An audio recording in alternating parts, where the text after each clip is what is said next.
Friends, இது நம்ம கேக்கில் செகண்ட் ஸ்டெப்பு. நம்ம இப்போ வந்து அந்த கேக்கே பண்ண போகிறோம். ஸோ நான் பண்ண போகிறது வந்து ஒரு சாக்லேட் ஸ்பஞ்ச் கேக் பண்ண போகிறேன். ஸோ நான் ஆல்ரெடி போட்டிருக்கேன்ல வெனிலா ஸ்பஞ்ச், அதுலேயே சாக்லேட் ஸ்பஞ்சு. ஸோ 2 லேயர் வரும் இந்த கேக். அதனால் 4 முட்டை இந்த ஸ்டாண்ட் மிக்சரோட பவுலில் உடச்சி ஊற்றிருக்கேன்.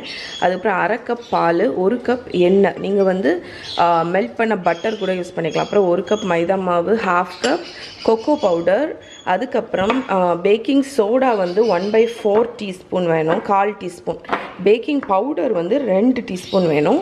அப்புறம் சுகர் வந்து 1/4 கப் ஆட் பண்ண போகிறேன். அப்புறம் வெனிலா எசன்ஸ் வந்து 2 டீஸ்பூன். ஸோ இதெல்லாம் தான் இப்போ வந்து எப்படி பண்ணுறதுன்னு பார்த்துடலாம். ஃபஸ்ட்டு வந்து நம்ம என்ன பண்ண போகிறோம்னு பார்த்தீங்கன்னா ட்ரை இன்க்ரீடியன்ட்ஸ் எல்லாத்தையும் மிக்ஸ் பண்ணிடலாம். ஸோ ஃபஸ்ட்டு நான் ஒரு பெரிய பவுலில் ஒரு இந்த சீவ் வச்சுருக்கேன். ஸோ இது வந்து நம்ம சளிச்சிக்கக்கூடிய ஒரு இது. ஸோ இதில் வந்து ஃபஸ்ட்டு வந்து இந்த போடு மைதா மாவை போட்டுருங்க, ஃபுல்லாக போட்டு. ஸோ 1 கப் மைதா மாவு மெஷர் பண்ணி வச்சுருக்கேன், அதை ஆட் பண்ணிடுங்க. ஸோ 1 கப் மைதா மாவுங்கிறது வந்து 120 கிராம்ஸ் உங்களுக்கு. அதுக்கப்புறம் இல்லை கொக்கோ பவுடர் போடு. அடுத்து 1/2 கப் கொக்கோ பவுடர். எல்லாமே இப்போ சலிக்க போகிறோம் அதுக்கு வேண்டி. ஸோ மைதா மாவு, கொக்கோ பவுடர், அதுக்கப்புறம் 2 டீஸ்பூன் பேக்கிங் பவுடர், 2 டீஸ்பூன். அதுக்கப்புறம் ஒரு 1/4 டீஸ்பூன் அளவுக்கு பேக்கிங் சோடா. பேக்கிங் சோடாங்கிறது வந்து நம்ம சோடா உப்பு இருக்குல்ல அது. ஸோ இப்போ வந்து சளிச்சுக்கோங்க மகாசாரி. ஸோ இந்த மாதிரி பண்ணும்போது நமக்கு லம்ஸ் இருக்காது.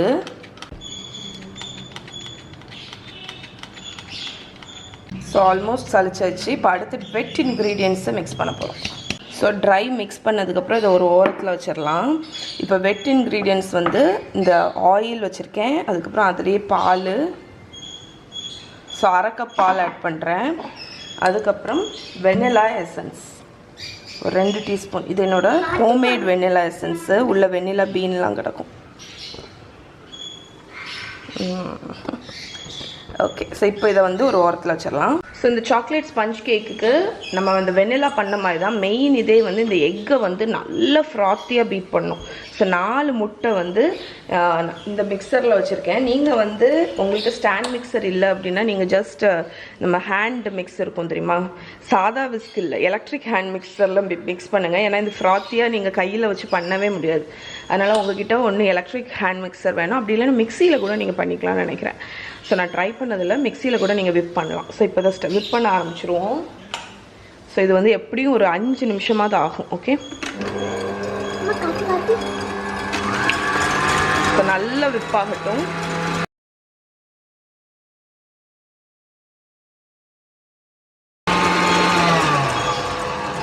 ஸோ இப்போ பார்த்தீங்கன்னா உங்களுக்கு ஆல்மோஸ்ட் ஃப்ராத்தி ஆகிடுச்சு. இதில் நான் வந்து 1/4 கப் சுகர் வந்து மெஷர் பண்ணி வச்சுருக்கேன். இதை வந்து நம்ம இப்படி கொஞ்சம் கொஞ்சமாக ஆட் பண்ணி அதை மிக்ஸ் பண்ண போகிறோம். ஓகே, ஸோ நல்ல ஃப்ராத்தி ஆனதுக்கப்புறம் சுகர் ஆட் பண்ணலாம்.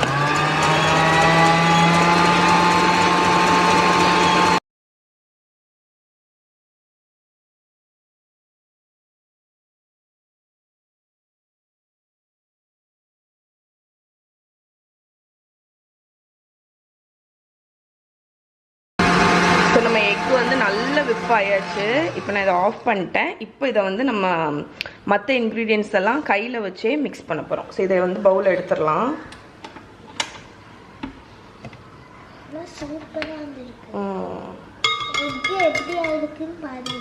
ஸோ இங்கே பாருங்கள், நம்மளோட எக்கும் சுகரும் எவ்வளோ ஃப்ளஃபியாக மிக்ஸ் ஆகிருக்குன்னு.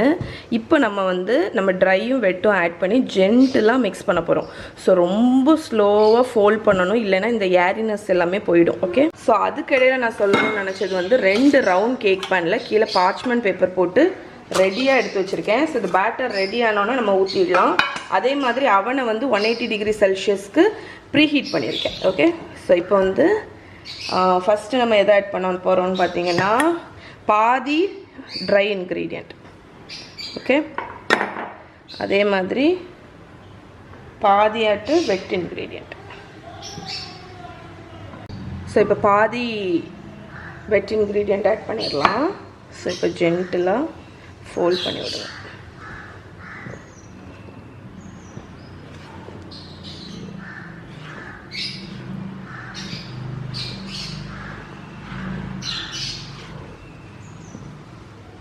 ஸோ இப்போ மிச்சம் உள்ள ட்ரை ஆட் பண்ணிடுறேன். அதுக்கப்புறம் நம்மளோட வெட்டும் ஆட் பண்ணிடுறேன். ஓகே, இது வந்து நம்ம ஒரு ஸ்பேச்சுலாவை வச்சு ஃபோல்ட் பண்ணணும். ஃபோல்டுனா என்னென்னு பார்த்தீங்கன்னா இப்படி ஓரத்துலேருந்து எடுத்து கட் அண்ட் ஃபோல்டு. ஸோ இப்படி கட் பண்ணி ஃபோல்ட் பண்ணணும், கட் பண்ணி ஃபோல்ட் பண்ணணும், கட் பண்ணி ஃபோல்ட் பண்ணணும் அந்த மாதிரி. ஸோ இந்த டைமில் நீங்கள் வந்து இருந்து அடித்து கலக்குனீங்கன்னா நம்ம இவ்வளோ நேரம் அந்த எக்கை வந்து இருந்து பொறுமையாக பீட் பண்ணோம்ல, அதுக்கு வந்து அவசியமே இல்லாமல் ஆகிடும். ஏன்னா அந்த எக் எல்லாமே டீஃப்ளேட் ஆகிடும்.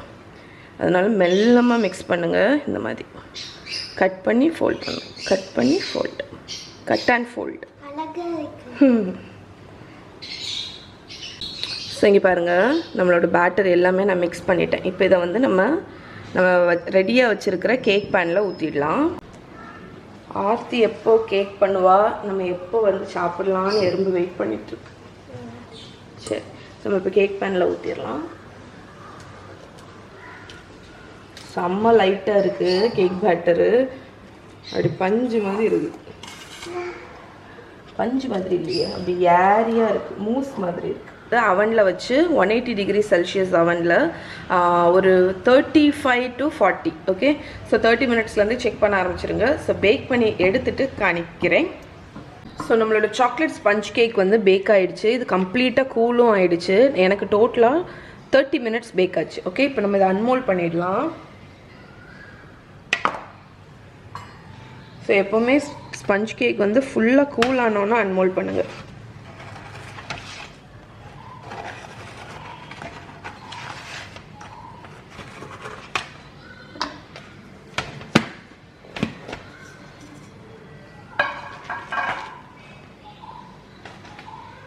ஸோ இதே மாதிரி அந்த கேக்கையும் பண்ணிவிட்டு காணிக்கிறேன்.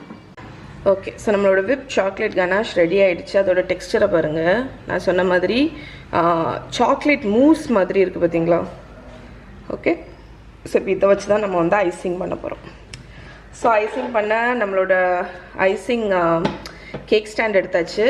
அதுக்கப்புறம் இதில் என்ன இருக்குதுன்னு பார்த்தீங்கன்னா சிம்பிள் சிரப்பு. சிம்பிள் சிரப்னா சுகரு, ஒரு பார்ட் சுகர், ஒரு பார்ட் வினிகர்னு சொல்கிறேன் பாருங்க.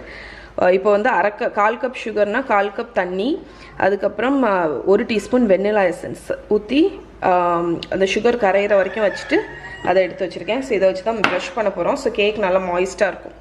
ஓகே, ஸோ நம்ம இப்போ வந்து கேக் அசம்பிள் பண்ணிடலாம்.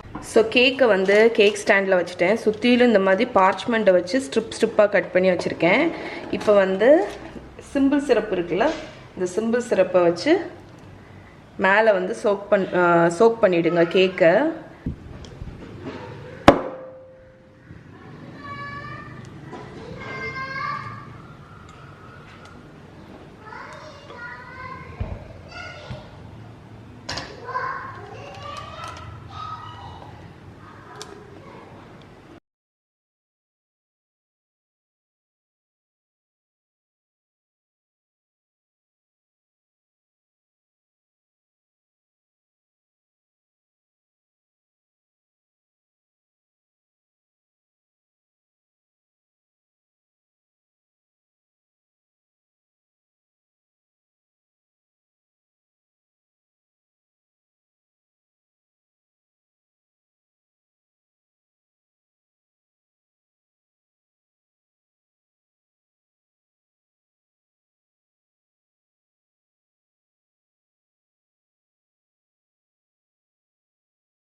ஓகே ஃப்ரெண்ட்ஸ், ஸோ நம்ம கேக் வந்து ஃப்ராஸ்டிங் பண்ணதுக்கப்புறம் நான் ஃப்ரிட்ஜில் வந்து ஓவர் நைட் வச்சுட்டேன். ஸோ நல்ல கேக் வந்து நல்ல அதோட ஃப்ராஸ்டிங் வந்து நல்லா செட் ஆகணும். அப்போ தான் நம்ம அதுக்கு மேலே மிரர் கிளேஸ் விட முடியும்.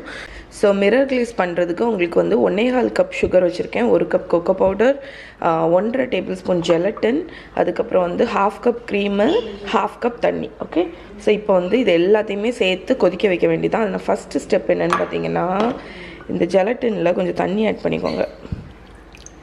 இதை ப்ளூம் பண்ண வைக்க போகிறோம். ஸோ இதை அப்படியே வந்து ஒரு 10 நிமிஷம் வச்சுருங்க. அந்த ஜெலட்டின் வந்து சாஃப்ட் ஆகும். ஓகே, ஸோ ஒரு சாஸ்பேன் எடுத்துக்கோங்க. இந்த சாஸ்பேனில் ஃபஸ்ட்டு சுகரு நம்ம கிளேஸ் பண்ண போகிறோம். ஓகே, ஸோ சுகருக்கு அப்புறம் கொக்கோ பவுடர். ஸோ இந்த கிளேஸுக்கு மட்டும் நிறைய கொக்கோ பவுடர் தேவைப்படும். ஸோ நான் எப்போவுமே சுகரும் கொக்கோ பவுடரையும் சேர்த்து மிக்ஸ் பண்ணிடுங்க. அப்போ நமக்கு தண்ணியில் மிக்ஸ் பண்ணும்போது உங்களுக்கு வந்து ஈஸியாக இருக்கும். ஸோ இப்போ வந்து தண்ணி ஆட் பண்ணிக்கோங்க. நம்ம 1/2 கப் தண்ணி, கொஞ்சம் கூடுதல் வேணும்னாலும் நீங்கள் ஆட் பண்ணிக்கலாம். ஓகே, ஸோ இப்போ இதை நல்லா மிக்ஸ் பண்ணிடுங்க. தண்ணி ஆட் பண்ணிவிட்டு நான் 1/2 கப்பு கொஞ்சம் கூட தான் ஆட் பண்ணேன், ஏன்னா ஜெலட்டினில் கொஞ்சம் தண்ணி ஆட் பண்ணிட்டேன்ல அதனால. ஓகே, இப்போ நம்ம இதை அடுப்பில் வச்சு பாயிலிங் ஸ்டேஜுக்கு கொண்டு வரலாம்.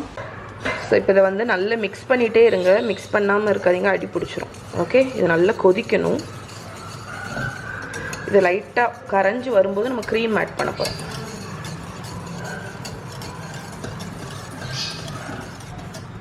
ஸோ இப்போ இது வந்து பாயிலிங் ஸ்டேஜுக்கு வந்தாச்சு. இந்த டைமில் க்ரீம் ஆட் பண்ணிடலாம்.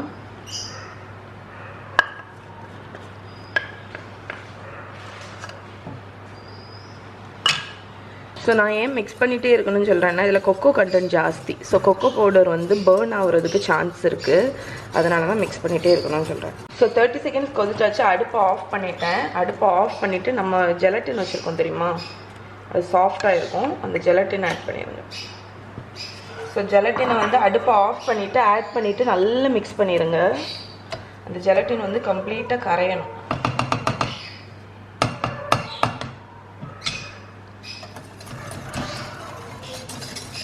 ஸோ ஒரு ஃபைனல் ஸ்டெப் என்னென்னு பார்த்தீங்கன்னா, இந்த கிளேஸை வந்து ஒரு அரிப்பில் இது பண்ணிவிடுங்க. ஸோ இந்த பார்த்தீங்களா, இந்த மெல்ட் ஆகாமல் இருக்கிறது எல்லாமே வடிகட்டிடும். ஓகே ஓகே ஃப்ரெண்ட்ஸ், ஸோ நம்மளோட மிரர் கிளேஸ் வந்து இப்போதைக்கு ஆல்மோஸ்ட் ரெடி. இனி வந்து இது கம்ப்ளீட்டாக கூல் ஆகணும். ஸோ நம்ம கிளிங் ரேப் உண்டு தெரியுமா, அதை வச்சு அதோட அந்த பிளாஸ்டிக் வந்து இந்த கிளேஸோட சர்ஃபஸை தொட்டு இருக்கணும். ஸோ இது எதுக்குன்னு பார்த்தீங்கன்னா, அப்போ தான் வந்து இது கூல் ஆகும்போது மேலே வந்து ஒரு அடை மாதிரி ஃபார்ம் ஆகும். ஸோ கூல் ஆகும்போது ஏன்னா கொக்கோ பவுடர் எல்லாமே ஜெலட்டின்லாம் இருக்கிறதுனால ஸோ அந்த அடை ஃபார்ம் ஆகக்கூடாது, ஸ்மூத்தாகவே இருக்கணும். அதனால இந்த பிளாஸ்டிக் ரேப்பை நம்மளோட கிளேஸுக்கு மேலே இப்படி வச்சுட்டு ஓரத்தில் வச்சுருங்க. இது எப்படியும் ஒரு 1 ஹவரில் கூல் ஆயிரும்னு நினைக்கிறேன். கம்ப்ளீட்டாக கூல் ஆகணும்னு இல்லை, ஒரு லியூக் வார்ம் டெக்ஸ்சரில் இருந்தாலும் நம்ம போர் பண்ணும்போது கரெக்டாக இருக்கும். ஆனால் சூடாக இருக்கக்கூடாது. ஸோ கேக் வந்து கம்ப்ளீட்டாக செட் ஆகிடுச்சு. நல்ல ராக் சாலிடாக இருக்குது. ஏன்னா இந்த மாதிரி இருந்தால் தான் நம்ம வந்து ஃபினிஷிங் வந்து நல்லா வரும். ஸோ இப்போ வந்து நான் வந்து இந்த கேக்கோட டாப்பை வந்து ஸ்மூத் பண்ணிடுறேன். ஸோ இந்த டாப்பிங்கை வந்து ஸ்மூத்தாக ஆக்குறதுக்கு இந்த கப்பில் வந்து ஹாட் வாட்டர் வச்சுருக்கேன். நம்ம ஸ்பேச்சுலாவை வந்து இந்த ஹாட் வாட்டரில் டிப் பண்ணிவிட்டு நம்ம இந்த டாப்பிங்கை வந்து ஸ்மூத் ஆக்க போகிறோம். ஓகே, ஸோ ஹாட் வாட்டரில் டிப் பண்ணிவிட்டு பண்ணும்போது நமக்கு ஈஸியாக அது ஸ்மூத் ஃபினிஷ் கிடைக்கும்.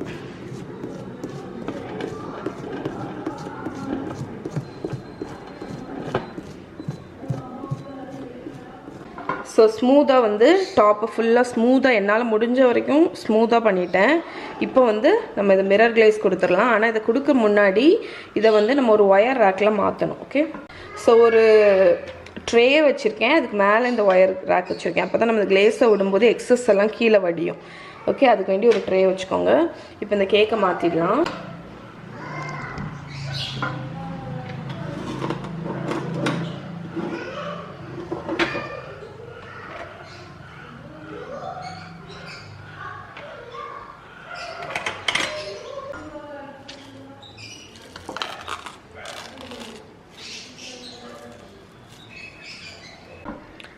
ஸோ நம்மளோட மிரர் கிளேஸ் வந்து கூல் ஆகிடுச்சு ஆக்சுவலி.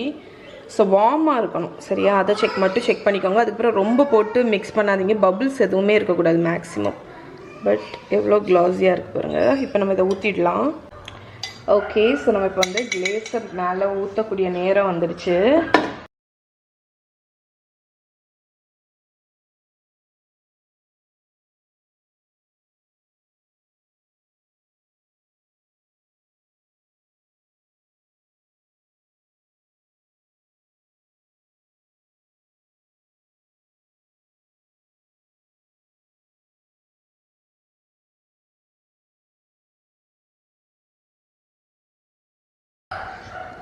ஹாய், கேக்கில் தெரியுதா? ஹாய் சொல்லு. ஹாய் தலிக்கா. ஸோ நம்மளோட மிரர் கேக் சூப்பராக ரெடி ஆகிடுச்சு பாருங்கள். ஸோ இது வந்து எப்படி அந்த ரிஃப்ளெக்ஷன் ஆகுது பாருங்க. ஸோ இது வந்து ஒரு 10 நிமிஷம் இருக்கட்டும், அதுக்கப்புறம் நம்ம ட்ரான்ஸ்ஃபர் பண்ணிக்கலாம். ஸோ நம்ம வந்து மிரர் கிளேஸ் வந்து சூப்பராக பண்ணிட்டேன். என் கை எப்படி தெரியுது பாருங்கள். ஸோ இதில் வந்து உங்களுக்கு ஒரு டிப்பு தரேன். சப்போஸ் உங்கள் கிளேஸ் வந்து ரொம்ப தண்ணியாக இருக்குது அப்படின்னு நினச்சிங்கன்னா அந்த கிளேஸை தூக்கி ஃப்ரிட்ஜில் வந்து ஒரு 10 நிமிஷம் வச்சுட்டு மிக்ஸ் பண்ணி பாருங்கள், கொஞ்சம் திக்காகும். அதுக்கப்புறம் ஊற்றினீங்கன்னா கரெக்டாக இருக்கும். ஸோ இதோடி முடிச்சிடலாம். இதுதான் வந்து சாக்லேட் மிரர் கேக். ஸோ இது என்னென்னு பார்த்தீங்கன்னா கேண்டீட் நட்ஸு. ஸோ கேராமல் பண்ணிவிட்டு அதில் வந்து நட்ஸை மிக்ஸ் பண்ணி அது நல்லா செட் ஆனதுக்கப்புறம் மிக்சியில் பவுட்ரு பண்ணியிருக்கேன். ஸோ இது என்கிட்ட ஏற்கனவே இருந்தது. நீங்கள் இது இல்லைன்னு வைங்களேன், கடலை மிட்டாய் இருக்குல்ல, கடலை மிட்டாயை கூட மிக்சியில் பவுட்ரு பண்ணிடலாம், சிக்கியை. ஸோ உங்களுக்கு வந்து இந்த மாதிரி கிடைக்கும். ஓகே, இதை வச்சு நான் இதில் டெக்கரேட் பண்ண போகிறேன். ஸோ இது வந்து ஆப்ஷனல் தான் கம்ப்ளீட்டாட்டு. ஸோ அந்த கோல்டு கலர் வந்து இந்த சாக்லேட் இதில் நல்லா இருக்குங்கிறதுனால நான் அதை வச்சு டெக்கரேட் பண்ணுறேன் சைடில்.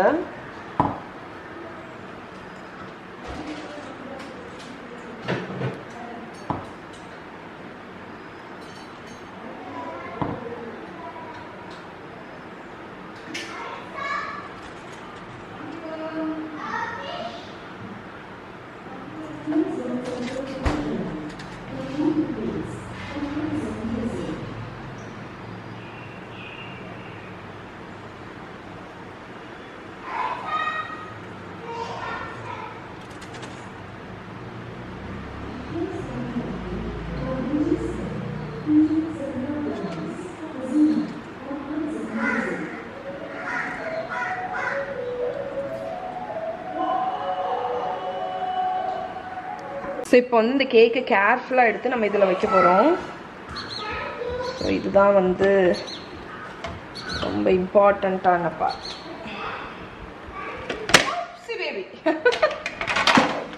ஸோ க்ளீனப் பண்ணிட்டேன். இப்போ பாருங்கள் நம்மளோட மிரர் கேக் எப்படி இருக்குது பாருங்கள். ஸோ இதை வந்து நீங்கள் ஃப்ரிட்ஜில் எடுத்து வச்சிடலாம். ஃப்ரிட்ஜில் எடுத்து வச்சுட்டு ஒரு 1 hour செட் ஆனதுக்கப்புறம் கட் பண்ணலாம். ஸோ ரிஃப்ளெக்ஷன் எப்படி தெரியுது பாருங்கள், அதுதான் இந்த கிளாஸி ஃபினிஷ். ஸோ இது வந்து சாக்லேட் மிரர் கேக். நான் உங்களுக்கு வந்து இந்த ஒயிட் கலர்லாம் போட்டு மிரர் கேக் பண்ணுவோம் தெரியுமா, மார்பிள் எஃபெக்டில், அது நான் உங்களுக்கு எப்படி பண்ணுறதுன்னு காணிக்கிறேன் இன்னொரு வீடியோவில். ஸோ இது வந்து dark chocolate mirror cake.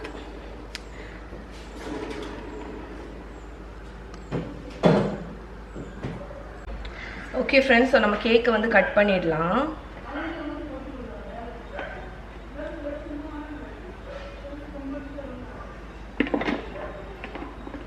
Okay friends, so நம்ம கேக்கை பாருங்கள். ஸோ எவ்வளோ மாய்ஸ்டாக இருக்குது பாருங்கள் நம்மளோட கிளேஸ். ஓகே ஓகே ஸோ நம்ம கேக்கை பாருங்கள் எவ்வளோ ஷைனிங்காக இருக்குன்னு. Cake slice. ஸோ கேக்கும் பயங்கர மாய்ஸ்ட்டு. ஸோ நிறைய பேர் கேட்டுகிட்டே இருந்தீங்க மிரர் கிளேஸ் கேக் எப்படி பண்ணணும் அப்படின்னு. ஸோ அதனால் உங்களுக்கு வேண்டி ஷேர் பண்ணேன். ஸோ இந்த ரெசிபி உங்களுக்கு கண்டிப்பாக பிடிச்சிருக்கும்னு நினைக்கிறேன். இதை கண்டிப்பாக ட்ரை பண்ணி பாருங்கள். ட்ரை பண்ணி பார்த்தீங்கன்னா எப்படி இருக்குன்னு சொல்லுங்கள். ஸோ இதே ரெசிபியை நீங்கள் ஹாஃப் ஆக்கிட்டு ஒரு லேயர் மட்டும் கூட வச்சுக்கலாம். ஓகே, ஸோ இந்த மாதிரி டபுள் லேயர் இல்லாமல் சிங்கிள் லேயர் கேக்காக கூட நீங்கள் வச்சுக்கலாம். ஸோ நம்மளோட மிரர் கிளேஸ் கேக் ரெடி ஆயிடுச்சு.